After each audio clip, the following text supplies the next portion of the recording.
ओम शांति 27 फरवरी 2024।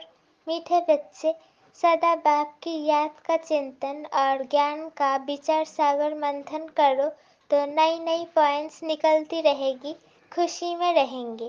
प्रश्न, इस ड्रामा में सबसे बड़े से बड़ी कमाल किसकी है और क्यों?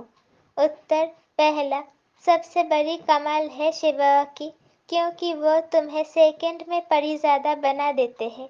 ऐसी पढ़ाई पढ़ाते हैं जिससे तुम मनुष्य से देवता बन जाते हो। दुनिया में ऐसी पढ़ाई बाप के सिवाय और कोई पढ़ा नहीं सकता। दूसरा पॉइंट, ज्ञान का तीसरा नेत्र दे अंधियारे से रोशनी में ले आना, ठोकरे खाने से बचा देना, ये बाप का काम है। इसलिए उन जैसी कमाल का वंडरफुल कार्य कोई कर नहीं सकता। ओम शांति। रूहानी बाप रोज रोज बच्चों को समझाते हैं और बच्चे अपने को आत्मा समझ बाप से सुनते हैं। जैसे बाप गुप्त है वैसे ज्ञान भी गुप्त है। किसको भी समझ में नहीं आता है कि आत्मा क्या है, परमपिता परमात्मा क्या है। तुम बच्चों की पक्की आदत पड़ जानी चाहिए कि हम आत्मा है। बाप हम आत्माओं को सुनाते हैं, ये बुद्धि से समझना है और एक्ट में आना है। बाकी धंधा आदि तो करना ही है। कोई बुलाएंगे तो जरूर नाम से बुलाएंगे। नाम रूप है तब तो बोल सकते हैं, कुछ भी कर सकते हैं। सिर्फ ये पक्का करना है कि हम आत्मा है। महिमा सारी निराकार की है। अगर साकार में देवताओं की महिमा है तो उन्हों को भी महिमा लायक बाप ने बनाया है। महिमा लायक थे, अब फिर बाप महिमा लायक बना रहे हैं, इसलिए निराकार की ही महिमा है। विचार किया जाता है बाप की कितनी महिमा है और कितनी उनकी सर्विस है। वो समर्थ है, वो सब कुछ कर सकते हैं। हम तो बहुत थोड़ी महिमा करते हैं, महिमा तो उनकी बहुत है। मुसलमान लोग भी कहते हैं अल्लाह मियाँ ने ऐसे फरमाया। अब फरमाया किसके आगे? बच्चों के आगे फरमाते हैं जो तुम मनुष्य से देवता बनते हो। अल्लाह मियाँ ने किसके प्रति तो फरमाया होगा ना। तुम बच्चों को ही समझाते हैं जिसका कोई को पता ही नहीं। अभी तुमको पता पड़ा है, फिर ये नॉलेज ही गुम हो जाएगी। बौद्धी भी ऐसे कहेंगे, क्रिश्चियन भी ऐसे कहेंगे, परंतु क्या फरमाया था ये किसको पता ही नहीं।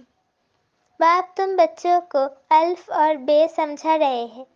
आत्मा को बाप की याद भूल नहीं सकती। आत्मा अविनाशी है तो याद भी अविनाशी रहती है, बाप भी अविनाशी है। गाते हैं अल्लाह मियाँ ने ऐसे कहा था, परंतु वो कौन है, क्या कहते थे, ये कुछ भी नहीं जानते। अल्लाह मियाँ को ठीक कर भीतर में कह दिया है तो जानेंगे फिर क्या। भक्ति मार्ग में प्रार्थना करते हैं। अब तुम समझते हो जो भी आते हैं उनको सत्व रजो तमो में आना ही है। क्राइस्ट बौद्ध जो आते हैं उनके पीछे सबको उतरना है, चढ़ने की बात नहीं। बाप ही आकर सबको चढ़ाते हैं। सर्व का सद्गति दाता एक है और कोई सद्गति करने नहीं आते। समझो क्राइस्ट आया, किसको बैठ समझाएंगे।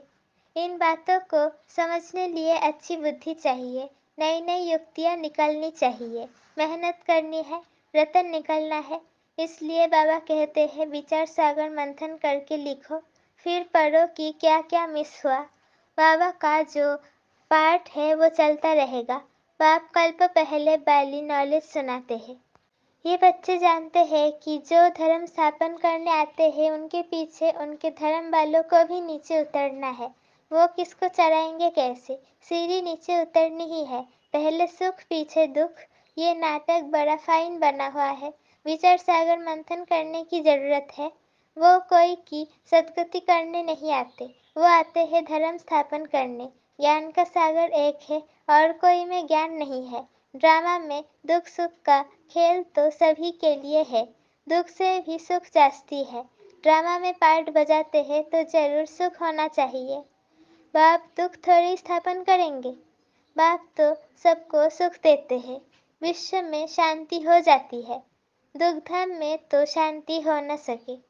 शांति तब मिलनी है जब वापिस शांतिधाम में जाएंगे। बाप बैठ समझाते हैं, ये कभी भूलना नहीं चाहिए कि हम बाबा के साथ हैं। बाबा आया हुआ है असुर से देवता बनाने। ये देवताएं सदगति में रहते हैं तो बाकी सब आत्माएं मूल वतन में रहती है। ड्रामा में सबसे बड़ी कमाल है बेहद के बाप की, जो तुमको परिज़ादा बनाते हैं। पराई से तुम परी बनते हो। भक्ति मार्ग में समझते कुछ भी नहीं, माला फेरते रहते हैं। कोई हनुमान को, कोई किसको याद करते हैं। उनको याद करने से फायदा क्या? बाबा ने कहा है महारथी, तो उन्होंने बैठ हाथी पर सवारी दिखा दी है। ये सब बातें बाप ही समझाते हैं। बड़े बड़े आदमी कहाँ जाते हैं तो कितनी आयोजन अर्थात आवभगत करते हैं। तुम और किसकी आज्ञा नहीं देंगे। तुम जानते हो इस समय सारा झाड़ जर्जरीभूत है, विष की पैदाइश है। तुमको अब फीलिंग आनी चाहिए कि सतयुग में विष की बात नहीं। बाप कहते हैं मैं तुमको पद्मा पद्मपति बनाता हूँ। सुदामा पद्मा पद्मपति बनाना सब अपने लिए ही करते हैं। बाप कहते हैं इस पढ़ाई से तुम कितने ऊंच बनते हो। वो गीता सब सुनते हैं, पढ़ते हैं। ये भी पढ़ता था, परंतु जब बाप ने बैठ सुनाया तो वंडर खाया। बाप की गीता से सदगति हुई। ये मनुष्यों ने क्या बैठ बनाया है। कहते हैं अल्लाह मियाँ ने ऐसे कहा, परंतु समझते कुछ भी नहीं। अल्लाह कौन? देवी देवता धर्म वाले ही भगवान को नहीं जानते हैं तो पीछे जो आते हैं वो क्या जाने। सर्वशास्त्रमयी शिरोमणि गीता ही रॉन्ग कर दी है तो बाकी फिर शास्त्रों में क्या होगा। बाप ने जो हम बच्चों को सुनाया वो प्रायलोप हो गया। अब तुम बाप से सुनकर देवता बन रहे हो। पुरानी दुनिया का हिसाब तो सबको चुकता करना है, फिर आत्मा पवित्र बन जाती है। उनका भी कुछ हिसाब किताब होगा तो वो चुकता होगा। हम ही पहले पहले जाते हैं, फिर पहले पहले आते हैं। बाकी सब सजाए खाकर हिसाब किताब चुकता करेंगे। इन बातों में जास्ती ना जाओ। पहले तो निश्चय करो कि सबका सदगति दाता बाप है। टीचर गुरु भी वो एक ही बाप है। वो है अशरीरी। इस आत्मा में कितना ज्ञान है। ज्ञान का सागर सुख का सागर है। कितनी उनकी महिमा है वो भी आत्मा। आत्मा ही आकर शरीर में प्रवेश करती है। सिवाय परमपिता परमात्मा के तो कोई आत्मा की महिमा कर नहीं सकते, और सब शरीरधारियों की महिमा करेंगे। ये है सुप्रीम आत्मा। बिगड़ शरीर आत्मा की महिमा सिवाय एक निराकार बाप के कोई की हो नहीं सकती। आत्मा में ही ज्ञान के संस्कार है। बाप में कितने ज्ञान के संस्कार है। प्यार का सागर, ज्ञान का सागर, क्या ये आत्मा की महिमा है? कोई मनुष्य की ये महिमा हो न सके। श्री कृष्ण सतयुग का पहला नंबर प्रिंस है। बाप ही आकर बच्चों को बरसा देते हैं, इसलिए उनकी महिमा गाई जाती है। शिव जयंती हीरे तुल्य है। धर्म स्थापक आते हैं, क्या करते हैं? समझो क्राइस्ट आया। उस समय क्रिश्चियन तो है नहीं, किसको क्या नॉलेज देंगे? करके कहेंगे अच्छी चलन चलो। ये तो बहुत मनुष्य समझाते रहते हैं, बाकी सदगति की नॉलेज कोई दे न सके। उनको अपना अपना पार्ट मिला हुआ है। सतो रजो तमो में आना ही है। आने से ही क्रिश्चियन की चर्च कैसी बनेगी? जब बहुत होंगे, भक्ति शुरू होगी, तब चर्च बनाएंगे। उसमें बहुत पैसे चाहिए, लड़ाई में भी पैसे चाहिए। तो बाप समझाते हैं ये मनुष्य सृष्टि झाड़ है। झाड़ कभी लाखों वर्षों का होता है क्या? हिसाब नहीं बनता।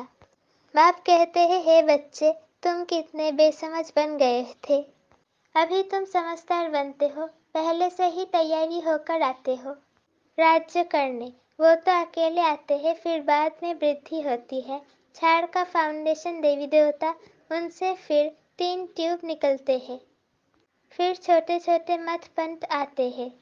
वृद्धि होती है, फिर उनकी कुछ महिमा हो जाती है, परंतु फायदा कुछ भी नहीं।